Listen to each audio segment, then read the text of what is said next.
Hello, I am Adarsh, all India rank 57, निमसर 2023। Hello, मैं Satish Kumar, rank 23। हमारे पास ना बहुत टाइम से क्वेश्चंस आ गए कि भैया कोई ऐसे बंदे को लेके आओ जिसने बहुत कम टाइम में निमसर क्रैक किया हो, या फिर जो सेल्फ स्टडी से आया हो। यार हम लोग सोचते हैं ना कि कोई ऐसा बंदा हो जिसको बस 3 महीने पहले पता चला हो निमसेट के बारे में, और इतनी भारी कंपटीशन है, अभी 1 साल 2 साल लोग तैयारी कर रहे हैं, बस 3 महीने पहले पता चला हो और वो बस क्लियर कर दे कंपटीशन, निमसेट क्रैक कर ले और NIT आ जाए। हमारे पास एक ऐसा बंदा है। अभी लोग सोच रहे होंगे कि यार इतना तो नहीं, उनको कुछ तो आता होगा। भाई, हो सकता है बंदा इतना डेडिकेटेड है कि आराम से वो 3 महीने कॉलेज के साथ कॉलेज जाता भी था और निमसेट की भी प्रिपरेशन करता था, और फिर भी वो 3 महीने में निमसेट क्रैक करके यहाँ पर आया है। हम लोगों से, मुझसे तो अच्छा रैंक लाया है। उसका नाम है शिखर मिश्रा, ऑल इंडिया रैंक 43। आपको हम हमसे मिलाएंगे और उससे सारे डाउट्स पूछेंगे तुम्हारे।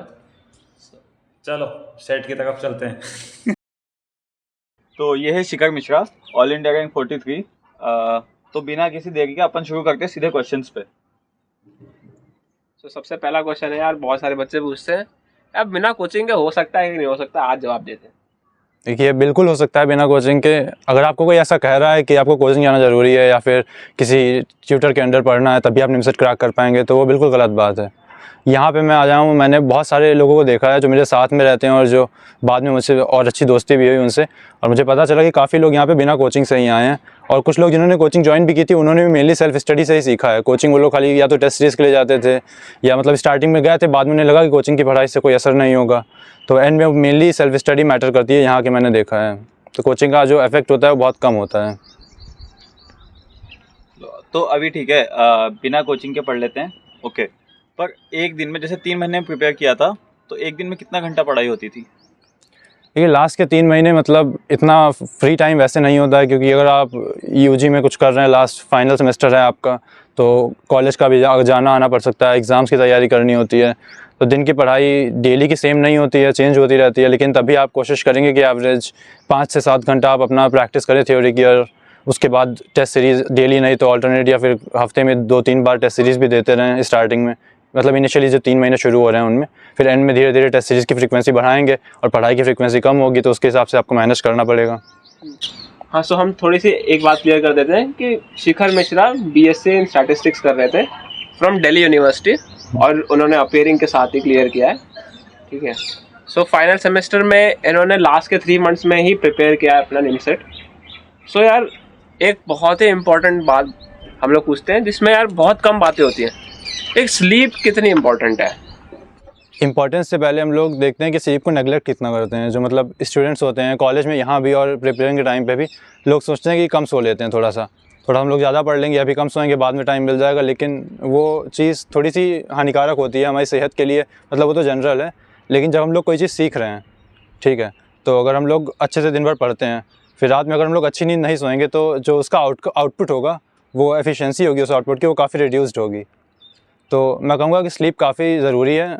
मैं तो मतलब काफ़ी सोया करता था एग्ज़ाम के टाइम में भी, एग्ज़ाम के पहले भी। एग्ज़ाम के पहले तो बहुत ज़रूरी हो जाती है, लेकिन प्रिपरेशन करते वक्त भी अच्छी नींद लेना काफ़ी ज़रूरी है। तो अभी तुम्हारे हिसाब से क्या कि ये निमसेट क्रैक करने के लिए कितने मंथ लगते हैं, मतलब कितना मिनिमम लगता है? मिनिमम मैंने 3 में किया है, तो उससे मैं कम नहीं बोल सकता हूँ। मतलब मुझे पता है उतने में हो सकता है। अरे नहीं, क्योंकि होता है ना कि कुछ लोग मतलब 2 साल पढ़ लेते हैं, मतलब कुछ लोग 2 साल पढ़ रहे हैं, कुछ लोग तो रिपीट किए जा रहे हैं। मतलब कितना टाइम लगता है? 2 साल तो मतलब अगर आप सीरियसली पढ़ रहे हैं तो 2 साल तो बहुत ज़्यादा होता है, उतनी ज़रूरत नहीं होती है।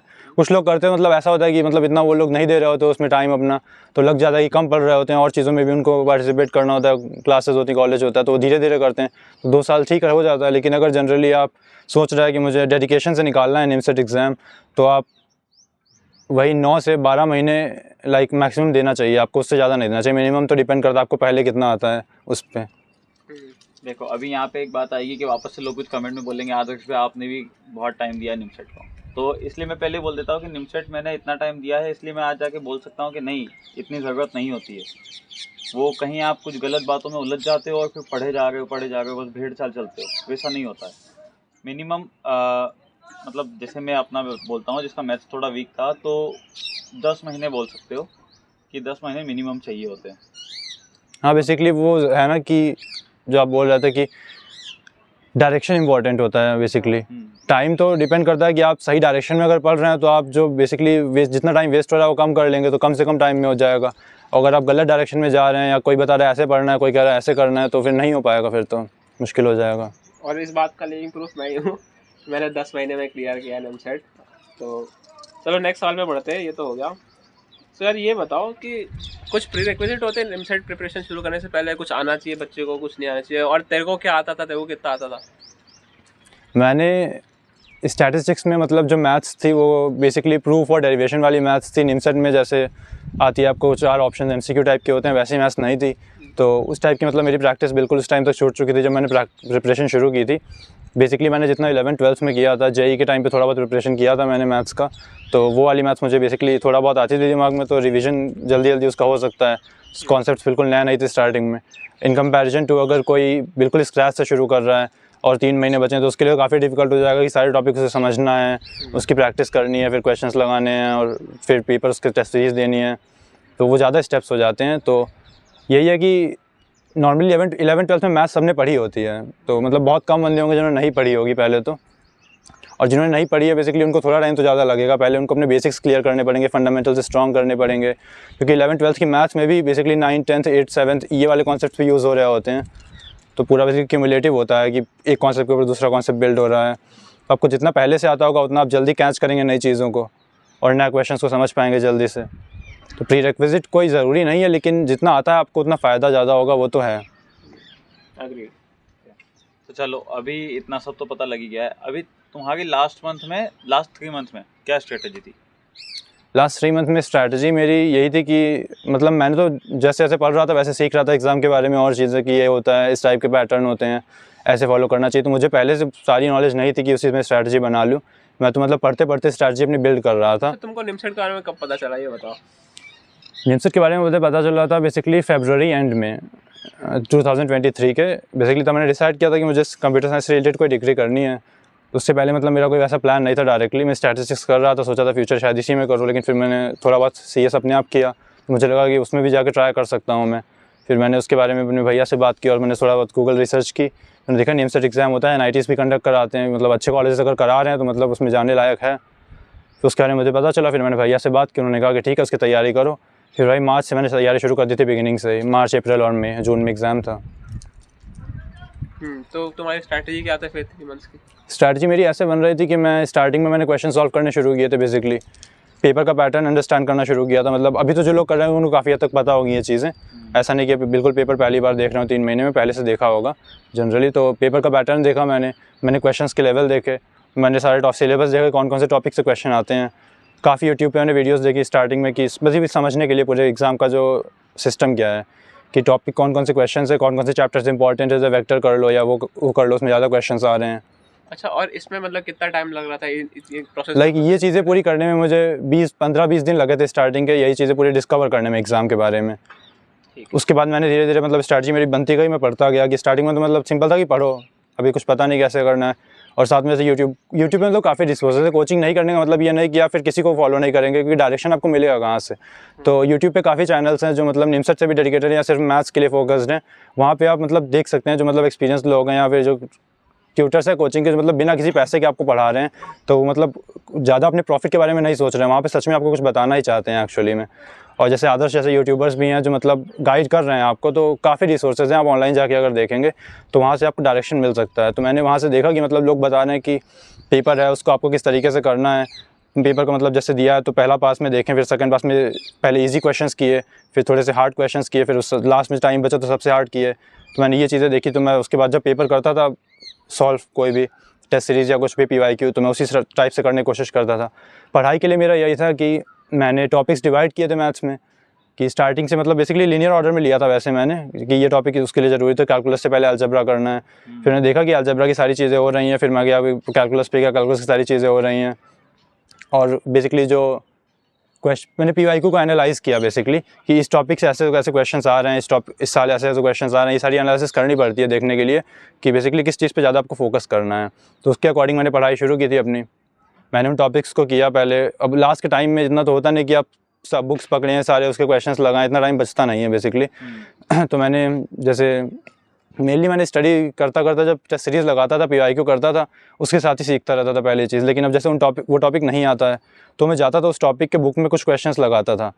जब मुझे लगता था ये वाले क्वेश्चंस पहले दूसरे तीसरे हो रहे हैं तो थोड़ा जंप करता था आगे, थोड़े उससे ऊपर बड़े लेवल के लगाता था क्वेश्चन। जब लगता था वो भी लग रहे हैं, अगर नहीं बन रहा तो यूट्यूब पे गया, उस टाइप के क्वेश्चन सीखे मैंने या सोल्यूशन देखा, उससे सीखा मैंने, फिर बिल्कुल और हार्ड लेवल पे गया। जब मुझे लग रहा है इस टॉपिक में क्वेश्चन मतलब सोच पा रहा हूँ, उसका रीजनिंग क्या है, उसका लॉजिक क्या है, कैसे अप्रोच करना है, फिर मैं आगे बढ़ जाता था उस टॉपिक से। अगर फिर पेपर देता था, टेस्ट सीरीज देता था, फिर अगर वो बन रहा होता था मतलब मैं सही डायरेक्शन में जा रहा हूँ। बेसिकली अपने आप को एक फीडबैक लूप के तरीके से देखता था, प्रोसेस करता था कि सही कर रहा हूँ या चेंज करना है, सही कर रहा हूँ या चेंज करना है।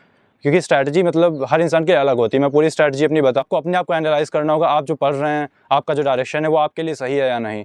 अगर आपको लग रहा है वो सही है तो आप उस पर चलते जाइए, आपको लग रहा है गलत है तो आप हेल्प करिए, दूसरों से हेल्प मांगिए, पता करिए कि कैसे करना चाहिए, या फिर कुछ और ट्राई करिए। तो वो आपको बनाना पड़ेगा बेसिकली अपने आप। तो ये बता यार कि तूने कंप्यूटर रीजनिंग LR ये सब कैसे किया? तो ये पहली चीज़ तो जैसे पैटर्न देखा था मैंने, तो मुझे पता चल गया था मैथ्स से फोकस करना है कि मैथ्स के बिना तो नहीं होगा। कितना भी सोच लो कि रीजनिंग अच्छी कर लो, कंप्यूटर अच्छी कर लो, LR अच्छी कर लो, मैथ्स अगर छोड़ दूंगा तो नहीं होगा। तो मैंने मैथ्स पे पूरा फोकस किया पहले। तो मैथ्स में मैक्सिमम से मैक्सिमम आउटपुट लाना है मुझे। लेकिन अब सिर्फ मैथ्स कर लेता, इतना भी अच्छा मेरा मैथ्स लास्ट के 3 महीने में नहीं था कि सिर्फ मैथ्स के बेसिस पे निकल भी आऊँ मैं, तो बाकी पे फोकस करना ज़रूरी भी है। तो मैंने रीजनिंग के लिए तो मतलब कुछ अलग से नहीं पढ़ा, यूट्यूब वीडियोस काफ़ी हैं, वन शॉट है, प्लेलिस्ट हैं जो रीजनिंग के जो मतलब मेजर टॉपिक निमसेट के हैं। किसने निमसेट के कोचिंग चैनल्स है वो भी करवाते हैं, लास्ट के महीनों में भी होती हैं, या उनकी पुरानी वीडियोस देख लीजिए रीजनिंग की। बाकी रीजनिंग में प्रैक्टिस पे डिपेंडेंट है कि आप प्रैक्टिस कर रहे हैं रीजनिंग के क्वेश्चन की। मैं कहूँगा कि लास्ट के महीने में रीजनिंग जो है वो टेस्ट सीरीज से ही सीखी है। कोई टेस्ट सीरीज दे रहे हैं या PYQ जो है उनके जो रीजनिंग के क्वेश्चन है उन्हीं से सीख सकते हैं काफ़ी हद तक, क्योंकि रीजनिंग में सेम पैटर्न रहता है, सेम क्वेश्चन रहते हैं, बस उनके वैल्यू चेंज कर देते हैं, अप्रोच चेंज कर देते हैं। डायरेक्शन का क्वेश्चन है वही, क्लॉक का क्वेश्चन है वही, पजल है तो पजल का तो अंडरस्टैंडिंग बेसिकली आप कितना कॉम्प्रिहेंशन अच्छा है उस टाइम पे आप समझ पा रहे हैं उसका, तो आसानी से हो जाएगा। तो रीजनिंग कर ली मैंने उस हिसाब से, पेपर से की, टेस्ट सीरीज से की। बात आती कंप्यूटर्स पे, तो कंप्यूटर में इंटरेस्ट तो था मेरा, लेकिन फिर मैंने देखा कंप्यूटर में क्वेश्चंस कैसे आ रहे हैं। बेसिक मतलब जो फंडामेंटल थ्योरी लेवल के क्वेश्चन होते हैं, जैसे बिट मैनिपुलेशन हो गया, कंप्यूटर में नंबर थ्योरी हो गया, तो उस चीज़ में मतलब मुझे थोड़ा बहुत आइडिया था, क्योंकि मैंने अपने 11th-12th में कंप्यूटर साइंस पढ़ी थी, तो मुझे थोड़ा बहुत उसका मतलब बेसिक आइडिया था कि ऐसे होता है, ये मतलब हेक्साडेसिमल नंबर सिस्टम है, बाइनरी नंबर सिस्टम है, तो जल्दी से ग्रास्प हो गया था मेरा। लेकिन उसके बाद भी मैंने देखा कंप्यूटर में भी जो क्वेश्चंस हैं वो सारे क्वेश्चंस मतलब इतने आसान नहीं आते हैं। कुछ क्वेश्चंस होते हैं जो मतलब करने लायक नहीं होते हैं, और मतलब इतने कम क्वेश्चंस है तो उन पर फोकस भी नहीं करना है। जैसे अब तो शायद 20 क्वेश्चन हो गए कंप्यूटर के ना हमारे टाइम से, तो अप्रोच ये रखना है कि एटलीस्ट 10 क्वेश्चन उसमें सॉल्व कर लो जो ईजी से ईजी हैं। 10 तक बन रहे हैं तो आप सही कर रहे हैं, मतलब इतनी ज़्यादा टॉपिक्स में डीप नहीं जाना है, जो ईजी क्वेश्चन है उनको करते रहो, वो भी बेसिकली PYQ से हो जाएंगे। और कोई मतलब वीडियो देख लो यूट्यूब पे का, जो बेसिकली अगर नहीं आता है आपको तो आप कोई वीडियो देख लो जिसमें आपको समझा रहे हैं वो टॉपिक्स, छोटे मोटे नोट्स बना लो उसके, 1-2 बार रिवाइज करो, बहुत जल्दी हो जाएगा बेसिकली, टाइम नहीं लगेगा उसमें। मेन चीज़ है कि जब बाकी कर रहे हो प्रैक्टिस टेस्ट सीरीज़ में PYQ की, तो साथ में उसकी भी होती जाएगी, अलग से नहीं करनी पड़ेगी। मैथ्स जैसे है वो अलग से करना पड़ता है। इंग्लिश का तो मतलब किसी को अलग से नहीं करना चाहिए, वो तो मतलब हो रहा है तो हो रहा है, नहीं हो रहा है तो नहीं हो रहा है, मतलब उस पर जितना आप टाइम दे रहे हैं उससे अच्छा मैथ्स पे टाइम दीजिए। हर कोई यही कहेगा, वो मैं मतलब मानता हूँ उस बात को। इंग्लिश में 10 क्वेश्चन है ना बस? हाँ, इंग्लिश में 10 क्वेश्चन, एक क्वेश्चन शायद 4 मार्क्स का होता है। उसमें ग्रामर है भाई, बचपन से पढ़ते आ रहे हैं, अगर कितना भी पढ़ लोगे गलती होनी होगी तो वो हो ही जाएगी। बस आपको लग रहा है कि अगर आपको पता है आसान क्वेश्चन है तो टिक कर दीजिए, वरना छोड़ दीजिए। ठीक है। तो यार मेरे को एक चीज़ समझ में आती है तुम्हारे कहने पे, यार एग्ज़ाम का पढ़ने से पहले एग्ज़ाम को पढ़ो। हाँ, ये तो ज़रूरी है। मतलब कोई भी आप गेम खेलने जा रहे हैं तो आप गेम के रूल्स समझेंगे, गेम में जो बाकी प्लेयर्स हैं वो कैसे खेल रहे हैं उस गेम को। आप सिर्फ अपनी परफॉर्मेंस अच्छी करते जाएंगे, वहाँ जाके आप फंस जाएंगे अजीब सी जगह में, आपको पता ही नहीं होगा आप करना क्या चाहते हैं। ठीक है, तो मान लेते हैं यार कि एक बच्चा अभी सेल्फ स्टडी कर रहा है, बहुत मोटिवेट हो गया, आखिरी के 3 महीने में वो रगड़ रहा है। अब ये बता यार कि क्या उसका सिलेबस पूरा कंप्लीट हो पाएगा या नहीं हो पाएगा, और क्या तूने सिलेबस पूरा कंप्लीट किया था कि नहीं किया था? ये सिलेबस तो वास्ट है एक्चुअली में, और पूरा कंप्लीट करने की ज़रूरत नहीं। मतलब अगर लास्ट के 3 महीने या 4 महीने में कर रहे हैं तो पूरा सिलेबस कंप्लीट करना गोल नहीं होना चाहिए आपका। अब मान लो 1 साल आपके पास है, 10 महीने हैं, तो आपका पहला गोल होगा सिलेबस कंप्लीट करें, उसके बाद टेस्ट सीरीज में प्रैक्टिस करें। लेकिन अगर इतना कम टाइम है अगर, तो आपका गोल मतलब प्रायोरिटीज़ डिफरेंट होंगी। प्रायोरिटी होगी अपनी परफॉर्मेंस अच्छी करें, जितना आपने पढ़ा है उसमें मैक्सिमम आप कर पा रहे हैं। जैसे मैंने 3 महीने में किया, निकल गया। लोग 1 साल से करें, सिलेबस उन्होंने वही पढ़ा है, लेकिन मैंने भी इतने कम सिलेबस में जितना मैंने पढ़ा बेसिकली उसमें मैंने निकाल लिया कि बेसिकली जितना पढ़ रहा हूँ मैं उसको मैं सही करके आ रहा हूँ वहाँ पे। मेन चीज़ ये है लास्ट के मंथ्स में। तो मैंने सिलेबस के अकॉर्डिंग मैंने मतलब ओवरव्यू तो सारे टॉपिक्स का लिया था पहले, ऐसा नहीं कोई टॉपिक छोड़ा था मैंने। लेकिन मतलब कुछ जैसे स्ट्रॉन्ग पॉइंट्स थे, जैसे अलजेब्रा में टॉपिक्स थे वो आसान होते हैं चैप्टर्स, परम्यूटेशन कॉम्बिनेशन हो गया, और प्रोबेबिलिटी हो गया और स्टैटिस्टिक्स हो गया, इनके क्वेश्चंस भी आसानी से बन जाते हैं, क्योंकि स्टैटिस्टिक्स मैंने डिग्री की थी तो मेरे लिए मतलब अलग से नहीं पढ़ना पड़ा था मुझे। और कैलकुलस में जैसे डिफरेंशिएशन वगैरह के क्वेश्चन आसान होते हैं, इंटीग्रेशन आता है वहाँ पे तो डिफिकल्ट हो जाता है। तो इंटीग्रेशन की मैंने क्वेश्चंस की प्रैक्टिस कम की थी, मुझे लग भी नहीं रहा था कि पेपर में आता है तो मुझे बन पाता है। मैं करता था, पेपर में नहीं समझ में आता था, बाद में करता था समझ में आ जाता था। तो मैंने सोचा कि इतना फोकस नहीं करूँगा इस पर अभी, अगर होगा उस टाइम पर तो कर लूँगा। तो मैंने उस पर फोकस नहीं किया और पेपर में क्वेश्चन आए तो मैंने उनको जल्दी जल्दी जो हो रहे थे हो गया, नहीं हुआ नहीं हुआ। लेकिन जो मुझे आता था वो मैंने मैक्सिमम करके गया। मैथ्स में मैंने 31 क्वेश्चन अटैम्प्ट किए थे और 30 क्वेश्चन मेरे करेक्ट थे। जितना आता था मैंने उसको मैक्सिमम आउटपुट दिया, मैक्सिमम सही किया मैंने उसमें से। मैंने फालतू के क्वेश्चन में टाइम ही नहीं लगाया और इतना ही इस साल इतना ही रिक्वायर्ड था कि आप इतना कर लें। एक्चुअली मैं बताऊंगा, यहाँ पे मेरा रेफरेंस दूंगा। मैंने 40 क्वेश्चन अटेम्प्ट किए थे, मेरे 8 गलत हो गए थे। सो मेरी जो एफिशिएंसी थी वो तेरे से भी कम हो गई। अब उसी में आप अगर 30 या 32 करते और सारे सही करते तो ज़्यादा आपको मिलता। ज़्यादा टाइम पड़ा है, मैंने इससे ज़्यादा टाइम प्रिपरेशन दिया। मेरा तो फिर भी शायद 29 ही सही थे। मैंने अटेम्प्ट भी कम ही किए थे वैसे, शायद 32 या 33 क्वेश्चन अटेम्प्ट किए थे। तो यही चीज़ बचती है। एक चीज़ मतलब मेरे को बहुत इंटरेस्टिंग लगी कि भाई तेरी एग्जाम स्ट्रेटजी क्या थी, वो बता दे। जैसे मेरा 30 मई को मेरा ख़त्म हो गया था कॉलेज का यूजी का फाइनल एग्ज़ाम, तो मैं घर चला गया तुरंत, दिल्ली से वापस अपने घर चला गया। घर जाते मैंने देखा कि अब 10 दिन बचे हैं, 11 को एग्ज़ाम है, तो एक हफ़्ता मैं दूंगा। एक हफ़्ते के बाद लास्ट के 2 दिन नहीं पढ़ूंगा। लास्ट के 2 दिन पढ़ने से मतलब कुछ नहीं होता है, वो आपको पता ही होगा। तो लास्ट के 7 दिन पढ़ना था मुझे, तो मैंने डिसाइड किया रोज़ सुबह उठूँगा 7 बजे 6:30 बजे, 9 बजे से एग्ज़ाम होता है, ब्रेकफास्ट वगैरह कर लिया, मैं बैठ जाऊँगा 9 बजे। कोई जैसे टेस्ट सीरीज़ फॉलो कर रहे हैं या मॉक टेस्ट या कुछ भी जो अपने पहले पेपर ना दिया हो, 9 बजे आपको बैठना है बिल्कुल इज्जत से, बिल्कुल शांति करके टेस्ट सीरीज़ खोलनी है, एग्ज़ाम को देना है, पूरा 2 घंटे उसको फिर बंद कर देना है। फिर आप बाहर जाइए, खाना वाना खाइए, वापस आइए, फिर उसको एनालाइज़ करिए। लेकिन ये रोज़ करा लास्ट में, मैं तो 7 दिन किया, आप उससे पहले भी कर सकते हैं अगर टाइम हो आपके पास। बेसिकली ये करने से बिल्डअप क्या हुआ कि मैं रोज़ बैठता था, एग्ज़ाम देता था। मेरी नॉलेज तो उतनी थी, लेकिन मेरा मतलब अंदर से डेवलप हो गया वो जो होता है एंड्योरेंस होता है कि सुबह उठ के मुझे 2 घंटे का एग्ज़ाम देना है, किसी भी कंडीशन में हो, आज कैसा भी मूड है, लेकिन वो एग्ज़ाम देना है मुझे। तो वो 7 दिन में मेरी बॉडी ट्रेन हो गई कि ये करना है मुझे। तो मतलब ऐसे आपको फिजिकली और मेंटली दोनों आपको ट्रेन करना पड़ेगा अपने आप को कि आपको एग्ज़ाम देना है, क्योंकि जितना आप पढ़ लें, जितना आपको आता हो पहले से, वो मैटर नहीं करता है। एंड में आप जो एक दिन पेपर देने जा रहे हैं, उस पेपर में जो आप कर रहे हैं वो आपका रिजल्ट है। अभी आपके मॉक में कितने आ रहे हैं, आपके दोस्त कितना अच्छा ला रहे हैं, आप कितना अच्छा ला रहे हैं, ख़राब कर रहे हैं, वो कुछ मैटर नहीं करता है। उससे मतलब डिप्रेस नहीं होना है, ज़्यादा मोटिवेट भी नहीं होना है उससे कि अभी अच्छा आ गया तो मतलब बढ़िया चल रहा है, आराम कर लो। नहीं, आपको मतलब एक मैटर करता है जो लास्ट दिन आपने एग्ज़ाम दिया और उसमें आपने क्या किया, वो आपका रिजल्ट है। उसके बाद आप छोड़ सकते हैं, उसके बाद सोच सकते हैं अब ठीक है अब कर दिया, अभी नहीं सोच सकते हैं। तो लास्ट में मैंने यही किया था कि रोज़ एक पेपर देता था। लोग 2 भी दे सकते हैं, जो शाम को भी दे सकते हैं, जिनको लग रहा है मुझे और करना है। लेकिन मेरे लिए ठीक था, मैं सुबह एक दे दूंगा, उसका एनालाइज करूँगा, फिर शाम को फॉर्मूले रिवाइज करूँगा। नया क्वेश्चन लास्ट दिन में कुछ करने का मतलब मैटर बचता नहीं है। जो किया उसी को प्रैक्टिस करें और पेपर की प्रैक्टिस करें, टेस्ट सीरीज दें। मतलब तुम्हारा यही एम था ना कि जो तुम्हारा असली पेपर का टाइम है, एग्जाम का टाइम है, उस पर तुम एक पेपर दे। बेसिकली मैं चाहता था कि उस चीज़ में बेस्ट परफॉर्म करूँ, क्योंकि मुझे जितना पढ़ चुका था, अब लास्ट में इतना टाइम है नहीं कि और नई चीज़ें एक्सप्लोर करूँ, नई चीज़ें पढ़ूँ, उनको और कॉन्सेप्ट स्ट्रॉन्ग करूँ। मैंने कहा कि जितना मैंने पढ़ लिया है उसको मैं मैक्सिमम लेवल तक लाऊंगा, इतने लेवल तक कि मैं पेपर में भी देने जा रहा हूँ तो वहाँ भी अच्छा कर लूँ। तो उसके लिए मैं बेसिकली पेपर का माइंडसेट बनाना पहले से शुरू कर दिया। ठीक है। तो यार एक और चीज़ मेरे को पूछनी थी, तुम ये बताओ कि जब तुम पेपर अटेम्प्ट करते तुम्हारी वो स्ट्रैटेजी क्या थी, पेपर अटेम्प्ट की स्ट्रैटेजी? लाइक सेक्शन है, अब जैसे पेपर पेटर्न में चेंज हो गया, अलॉट हो गया टाइम, जैसे मैथ्स में 70 मिनट हो गया, तो ये सब अलॉटेड टाइम पे अब स्ट्रैटेजी क्या रहेगी, तुम्हारी स्ट्रैटेजी क्या थी, कैसे इसको इनकॉर्पोरेट करेंगे? जैसे स्ट्रैटेजी मतलब पहले मेरा स्टार्ट किया मैंने तो क्या था, क्वेश्चंस करता जाता था, जो आ रहे थे नहीं होते थे तो स्कोर अच्छा नहीं होता था। मुझे कोई स्ट्रैटेजी स्टार्टिंग में पता नहीं थी, बस क्वेश्चंस देखता था, ऑर्डर में करता था, कुछ मतलब आइडिया नहीं था पीछे जाना है आगे जाना है कौन सा छोड़ना है। फिर धीरे मतलब यूट्यूब वीडियोस देखी मैंने, कुछ मतलब जो लोग गाइड कर रहे हैं और बता रहे हैं पेपर अटेम्प्ट कैसे करना है, अपना अपना अप्रोच बता रहे हैं, तो मैंने उनसे देखा कि वो लोग कैसे कर रहे हैं, वो लोग मतलब क्या बता रहे हैं। मैंने उनको डायरेक्टली फॉलो नहीं किया, कि मुझे पता था किसी का फॉलो करूँगा तो नहीं होगा। बेसिकली मेरे लिए जो बेस्ट आउटपुट ला रहा होगा उसको करूँगा, लेकिन दूसरों का देखा मैंने। तो कुछ लोग बता रहे थे कि मतलब एक अप्रोच ये है कि मल्टीपल पास में करो पेपर को। मतलब पहले ये होता था जब पूरा पेपर अलाउड होता था तो आप पहले पूरा एक पेपर देख लेते थे जल्दी से, या फिर स्टार्ट करते थे, ईजी क्वेश्चन पिक कर लिए, सॉल्व किए, एंड तक पहुँच गए, वापस आए। उसके बाद आपको लगा कुछ क्वेश्चन आपने छोड़ दिए, कि मतलब होता है ना मार्क करने का, मार्क फॉर लेटर, वो कर दिया। तो वहाँ गया, उन क्वेश्चंस को फिर से देखा, फिर उनमें थोड़ा टाइम देकर सॉल्व किया, फिर वापस आए, फिर आपके पास जितना टाइम बचा उसके अकॉर्डिंग सॉल्व किया। उसके लिए लोग टाइम डिवाइड करते थे कि पहला कर लिया मैंने, पहला 1 घंटा मैंने दे दिया कि 1 घंटे में पहला पूरा एक पास कर लूँगा पूरा अपना, फिर वापस आके मैथ्स में आऊँगा, पहले फिर 30 मिनट में बचा हुआ करूँगा मैथ्स में, फिर बाकी देखूँगा उसके बाद रीजनिंग को 20 मिनट या 25 मिनट दे दिया। उस हिसाब से लोग करते थे।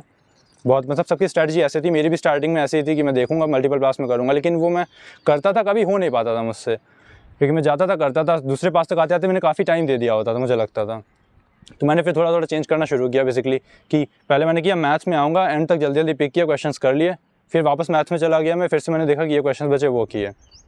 फिर मैंने रीजनिंग का टाइम दिया, रीजनिंग में दोबारा मतलब बहुत कम ही आता था मैं, ये रीजनिंग में ऐसा होता नहीं कि बात के लिए कुछ छोड़ो, खाली पजल वाले होते हैं, पजल में भी ऐसा है कि वो लास्ट के लिए छोड़ना पड़ता है, उससे पहले आप मैथ्स के क्वेश्चन स्टार्ट करें, ज़्यादा मतलब वो होगा चांस है कि कर लें। अगर बिल्कुल नहीं मैथ्स में कुछ आ रहा है तो पजल पे जाएँ, कि पजल में पढ़ना बहुत पड़ता है, और गलत पढ़ लिया तो बहुत टाइम वेस्ट हो जाएगा आपका, और गलत क्वेश्चंस कर लिया तो 4-5 क्वेश्चन गलत हो जाएंगे, तो वो रिस्की होता है। लेकिन प्रॉफिट भी है और रिस्की भी, हाई रिस्क हाई रिवॉर्ड है वो। अगर आपको लग रहा है हो सकता है तो ज़रूर उसको अटैम्प्ट करें, लेकिन लग रहा है कि तुम्हें कुछ दिक्कत आ रही है तो छोड़ दें उसको। बेसिकली आप रीजनिंग पे इतना अच्छा है वो उस पर डिपेंड करता है। तो मैं ऐसे करता था कि मतलब इंग्लिश और कंप्यूटर तो लास्ट बीच में किसी भी टाइम या लास्ट में जल्दी से टिक मार दिया और छोड़ दिया। मेन बचा था मैथ्स में वापस आते रहना, जब क्वेश्चंस को स्क्रॉल करना है, वापस जाना है, पीछे जाना है, लेकिन उसमें भी इतना टाइम ना वेस्ट करके आगे पीछे ही होते रहें आप। मतलब एक बार जब आप करते रहेंगे तो आपको आदत पड़ जाएगी कि किस पॉइंट पे आपको रुकना है, सॉल्व करने लगना है, किस पॉइंट पे आपको जल्दी से जाके पिछला क्वेश्चन देखना है, और एक मतलब बनाते जाए कि ये टाइप के क्वेश्चन देखता जा रहा हूँ मैं दिमाग में। ऐसा नहीं कि जो क्वेश्चन आ रहा है बस उसी पे टनल विजन हो गए और भूल गए कि पहले क्या थे और बाद में भी क्वेश्चंस हैं। टनल विजन नहीं होना है पेपर के टाइम। आपके पास मतलब मैथ्स में 30 क्वेश्चंस हैं और सबको आप इक्वल टाइम दे सकते हैं, और जो इजी क्वेश्चन है वो जल्दी हो सकते हैं। काफ़ी इजी क्वेश्चन निमसेट में आते हैं मैथ्स में, मेन चीज़ ये है, लेकिन हम लोग आइडेंटिफाई नहीं कर पाते हैं उसको। मेन स्ट्रैटेजी यही होती है पेपर करते वक्त कि उनको आइडेंटिफाई कम से कम टाइम में करना, ताकि जल्दी से जल्दी वो हों, और फिर जो इजी नहीं है उनको आप टाइम दे पाएँ। मतलब स्ट्रैटेजी का मेन गोल तो यही है कि आप इजी क्वेश्चंस आइडेंटिफाई कितना जल्दी कर पा रहे हैं, और वो प्रैक्टिस से आता है। मतलब कोई बता देगा पास में करो, मल्टीपल पास में करो, लेकिन उसको आप ये नहीं सीख पाएंगे इजी आइडेंटिफाई कैसे हो रहा है। वो तो मतलब वो एक तरीका होता है करने का कि इजी कर लिया फिर बाद में, लेकिन वो इजी ढूंढना कैसे है, वो आप जब पेपर देंगे एक्चुअली में इजी पे टिक करेंगे जल्दी जल्दी, या फिर ऑनलाइन कर रहे हैं तो जल्दी जल्दी सॉल्व करेंगे, फिर वापस आएंगे, उसका बाद आपको पेपर दे दिया, फिर वापस जाना है, फिर देखना है कोई इजी क्वेश्चन बीच में छूट तो नहीं गया था मुझसे, फिर आपको सोचना है मुझसे क्यों छूटा ये क्वेश्चन, मतलब ये हो सकता था, मुझे आता था, लेकिन मैंने क्या देख के क्यों नहीं सोचा कि ये मुझसे हो सकता है, क्या मतलब मैंने कोई अजम्पशन बनाया दिमाग में। तो आपकी रीजनिंग, आपकी यहाँ पे भी रीजनिंग स्किल है कि आप जल्दी से उसको आइडेंटिफाई कर पा रहे हैं, ये क्वेश्चन करने लायक है या क्वेश्चन ये छोड़ने लायक है। जैसे इस साल 30 क्वेश्चन किए मैंने लास्ट ईयर के पेपर में, तो मैंने जो 20 क्वेश्चन थे, 19 क्वेश्चन थे, उनको छोड़ा कैसे, मेन चीज़ वो थी। जो 30 अटैम्प्ट किए वो मेन नहीं था, 19 क्वेश्चन को छोड़ना इंपॉर्टेंट था मेरे लिए।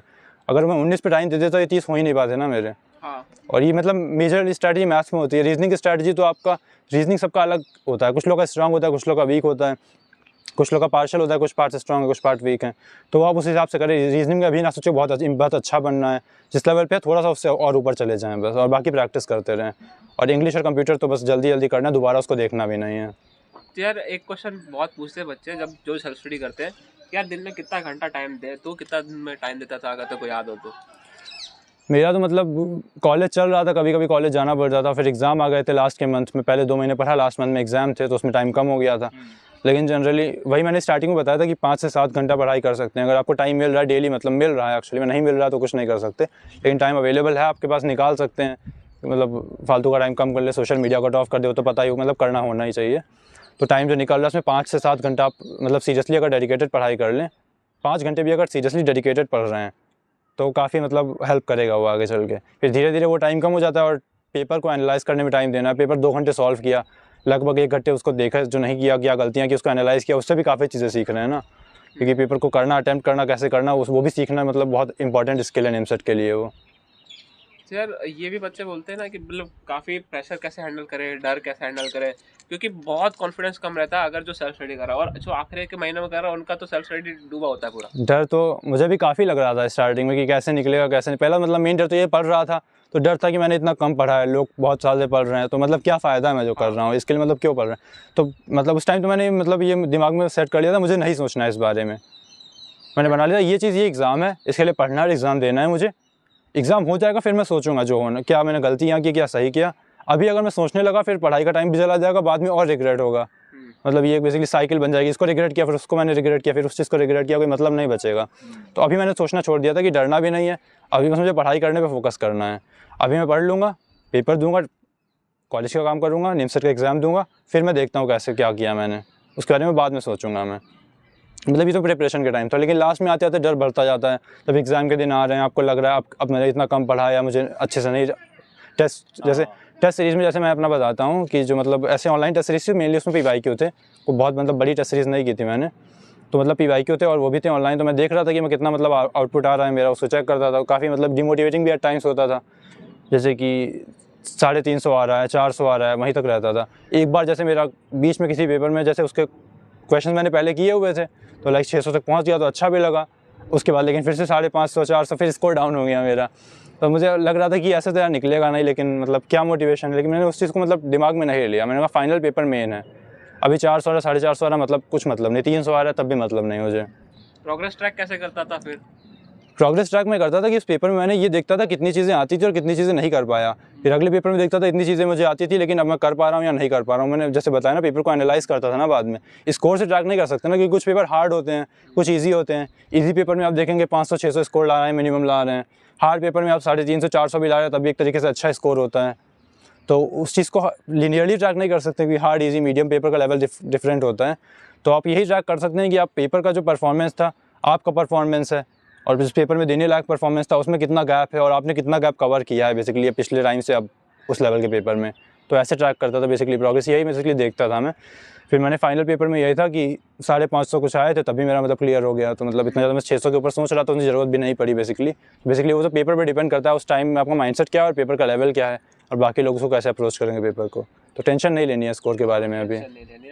यार एक और चीज़ बता दे, लाइक आई थिंक कि तू साइकोलॉजिकली स्ट्रांग था अपने प्रिपरेशन पीरियड में। यार बच्चे कैसे साइकोलॉजिकली स्ट्रांग रहे, कैसे? नहीं, ये मतलब एक गलत चीज़ बोली है तुमने कि स्ट्रांग नहीं था मैं एक्चुअली। जैसे उस पेपर से पहले मतलब कोई मतलब गोल नहीं था लाइफ में करना क्या है, मतलब कुछ ज़्यादा सोच भी नहीं रहा था इसी वजह से, क्योंकि मैं साइकोलॉजी स्ट्रांग नहीं था। मैं डिसीजंस नहीं ले पा रहा था लाइफ में ज़्यादा अच्छे से। तो क्योंकि लॉकडाउन का पीरियड था, उसके बाद कॉलेज शुरू हो गया था, तो मतलब बहुत हेक्टिक था उस टाइम पे। इस टाइम वालों का तब भी थोड़ा सा ठीक है, 1 साल और बढ़ चुका है। हमारे टाइम पे तो मतलब बहुत ख़राब सिचुएशन थी। लॉकडाउन के बाद कॉलेज ऑफलाइन हुआ, फिर अचानक से कुछ करना है लाइफ में, जिनका पहले से प्लान नहीं था उनके लिए, मेरे जैसे लोगों के लिए बहुत प्रॉब्लम थी। तो साइकोलॉजी स्ट्रांग बना था मैं बेसिकली। एग्जाम जब मैंने निमसर की प्रिपरेशन तक मैंने तो कुछ डिसाइड किया, फाइनली मुझे करना है कुछ। मैंने फिर सोचा मैंने ये डिसीजन लिया है, तो कोई डिसीजन और नहीं ले पाऊंगा, लेकिन इस पर टिका रहूँगा मैंने बेसिकली उस चीज़ को पकड़ लिया कि अब इसको नहीं छोड़ूंगा मैं। कितना भी मतलब प्रॉब्लम है लाइफ में, कुछ भी हो रहा है, कुछ नहीं सोचूंगा इस चीज़ को, मतलब एक चीज़ तो इसको करूँगा मैं। भाई ना होने का डर, नहीं निकला तो नहीं निकला, मैंने कहा फिर वो बात मैंने बताया ना कि एग्जाम खत्म होगा उसके एक दिन बाद सोचूंगा कि अब सोचता हूँ कि अगर नहीं निकला तो क्या करना है। अभी मैं पहले ही सोच रहा हूँ नहीं निकला, फिर टाइम उसी में दे रहा हूँ, तो फायदा क्या है फिर एग्जाम देने का। मैंने कहा पेपर जिस दिन खत्म हुआ फिर मैं डिसाइड करूँगा, अगर ये पेपर नहीं निकला तो अब सोचते हैं क्या करना। अभी 1-1.5 महीना है रिजल्ट आने से पहले, अब सोचते हैं क्या करना है। मतलब एक बहुत बड़ा फर्क होता है ना, जो बहुत टाइम से प्रिपेयर कर रहे होते हैं और जो कम टाइम प्रिपेयर कर रहे होते हैं। बहुत टाइम से जो प्रिपेयर करते हैं शुरुआत से डरना शुरू होता है, नहीं निकला तो क्या होगा, नहीं निकला तो क्या होगा, बहुत डर बैठ जाता है उनके अंदर। एग्जाम में वो लोग कांप जाते हैं, लिटरली दिमाग ब्लैंक हो जाता है। तो ऐसा नहीं करना है, सोचना ही नहीं मिलना है ना। हाँ, मतलब यही, आप कुछ भी सोचेंगे, ये भी सोचेंगे मुझे खराब चीज़ें नहीं सोचनी है, उसमें भी आप एक तरीके से टाइम वेस्ट कर रहे हैं। तो निमसर मतलब मेरा पर्सनल ये था कि मैं डिस्ट्रैक्ट नहीं रहने देता माइंड को। एक गोल है, पेपर सॉल्व करना है, अगर कुछ टाइम कर रहा हूँ तो उसी पे फोकस करो, बात खत्म। अब पता है कि इसने 3 महीने में निकाला हुआ है, हम लोगों को 10-10 12-12 महीने इसलिए लगे क्योंकि हम लोग ना इतने डेडिकेटेड थे नहीं। मतलब पढ़े हैं, फिर थोड़ा ब्रेक लिया, फिर मस्ती करने लग गए। लेकिन शिखर के साथ ऐसा है, अगर ये कोई टाइम किसी चीज़ को दे रहा है तो उस टाइम वो 100% प्रेजेंट है उसी काम के लिए शिखर, कहीं और दिमाग नहीं चलता उसका। इसलिए वो 3 महीने में इतनी आसानी से निकाल के इधर आ गया। मतलब सिर्फ मेरे लिए नहीं, अगर कोई भी उस चीज़ को फॉलो करेगा तो उसके लिए अप्लाई होगा, मतलब कोई पर्सनल चीज़ नहीं है। हाँ, पर्सनल चीज़ है। बट वही है कि अगर आप सोच रहे हो कि आप अगर मस्ती भी करना चाहोगे, मक्कारी भी काटोगे, और फिर आप बोल भैया शिखर भैया ने तो बोल दिया कि 5-7 घंटे पढ़ के हो जाएगा। भाई 5-7 घंटे वो ऐसे पढ़ता था, फुल डेडिकेटेड, फोकस इधर उधर नहीं होता था इसका। तो अगर आप वैसे पढ़ पाओगे तब फिर बात करते हैं हम। मतलब आपको बता रहा है कि अगर आप ऐसे करेंगे तो चांस, बहुत अच्छी चांस है कि आपका हो जाएगा। ये इम्पॉसिबल चीज़ नहीं, लेकिन अगर आप मतलब स्लैक ऑफ कर रहे हैं, फिर सोच रहे हैं नहीं हुआ, फिर तो मतलब वैलिड रीज़न है नहीं होगा। सही है।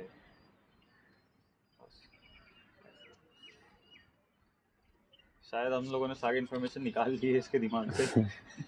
जितना हम लोग वैसे पता है, सिर्फ 5 या 6 क्वेश्चन लिख के लेके आए थे, क्योंकि हम लोग ऐसे प्रिपेयर नहीं करते पहले, सिर्फ जाते हैं रूम में उठा के ला के आते हैं और पूछने लग जाते हैं। अभी लेकिन बातें करते करते सारे क्वेश्चन निकलने लगे तो ज़्यादा अच्छा है वो। बाद में अगर आप लोगों को कोई और डाउट है, जैसे कुछ चीज़ रह गई हो, तो कमेंट करें और बता देगा, मैं उसका आपको कमेंट में आंसर दे दूंगा। हाँ, और वैसे वो क्लियर हो जाएगा। कमेंट्स का रिप्लाई देना शुरू करेंगे क्योंकि हमारे सारे टेस्ट और इवेंट कंप्लीट हो गए। अब हम लोग थोड़े फ्री है, अभी तक तो नहीं हो रहा है। एग्जाम्स आने वाले वापस, तो अभी शायद 1 हफ्ते तक हम लोग रिप्लाई देने का कोशिश करेंगे सभी को। और बेसिकली जो भी आपके क्वेश्चंस हैं उनको आप स्पेसिफिक रखना, मैं बार बार बोलता हूँ स्पेसिफिक रखो क्वेश्चन। बहुत जनरल, बहुत वेग क्वेश्चन पूछ देते हो आप। ठीक है। और शिखर की बातों से एक ये अंदाज़ा मत लगा लेना कि कोचिंग की किसी को ज़रूरत ही नहीं पड़ती है। ऐसा नहीं, हर किसी का लेवल अलग होता है। जैसे मुझे ज़रूरत लगी थी क्योंकि मेरा मैथ्स बहुत ज़्यादा वीक था, और टेस्ट सीरीज़, भाई टेस्ट सीरीज़ से ना स्पीड, एक्यूरेसी, उस टाइम का माहौल बहुत कुछ बदलता है। टेस्ट सीरीज़, अब हम लोगों की चॉइस तो है कि टेस्ट सीरीज़ लेनी चाहिए। नहीं मतलब आप अगर डाउट कर रहे हैं कोचिंग और टेस्ट सीरीज़, तो आप टेस्ट सीरीज़ को प्रेफरेंस ज़्यादा, अगर मतलब आप डाउट कर रहे हैं टेस्ट सीरीज़ ज़्यादा इंपॉर्टेंट है कोचिंग से, मतलब इंपॉर्टेंट तो दोनों है वैसे।